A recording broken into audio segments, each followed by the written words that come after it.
కోడూరు మండలం కూటమి పార్టీల నాయకులు పలుమార్లు ఆర్టీసీ చైర్మన్ కొనకళ్ల నారాయణరావును మచిలీపట్నం నుండి చిన్నాపురం మీదుగా కోడూరు బస్సు తిరిగి ప్రారంభించాలని కోరగా సోమవారం నుంచి ప్రారంభిస్తున్నట్లుగా మచిలీపట్నం ఆర్టీసీ చైర్మన్ కార్యాలయం నుంచి సమాచారం అందించారు. ఉదయం 6 గంటలకు మచిలీపట్నంలో బయలుదేరి 7:30కు చేరుతుంది. తిరిగి 7:45 కోడూరు నుంచి చిన్నాపురం మీదుగా మచిలీపట్నం వెళుతుంది. సాయంత్రం 5 గంటలకు మచిలీపట్నంలో బయలుదేరి 6:30 కోడూరు చేరుతుంది.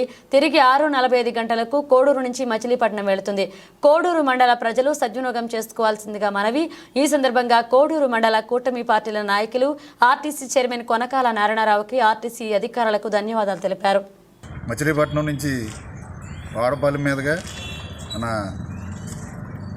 కోడూరు ఉల్లిపాలెం మీదుగా కోడూరు వచ్చే బస్సు డిసెంబర్ 23వ తారీఖున మనకి కోడూరు వచ్చింది. ఆ రోజు నుంచి జనవరి 5వ తారీఖు వరకు అంటే 12 రోజులు బస్సు వచ్చింది.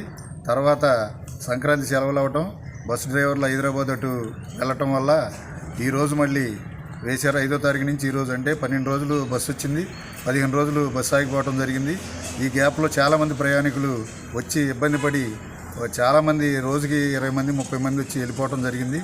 నేను మొన్న 10 రోజుల నాడు వెళ్ళి మళ్ళీ నారాయణ గారిని చైర్మన్ గారిని కలిసి ముల్లయ్య గారి ద్వారా మళ్ళీ డిపో మేనేజర్ గారిని కలిసి మొత్తం మళ్ళీ ఈరోజు సెలవులు అయిపోయిన తర్వాత మళ్ళీ పునఃప్రారంభంగా ఈరోజు మళ్ళీ బస్సు వచ్చింది.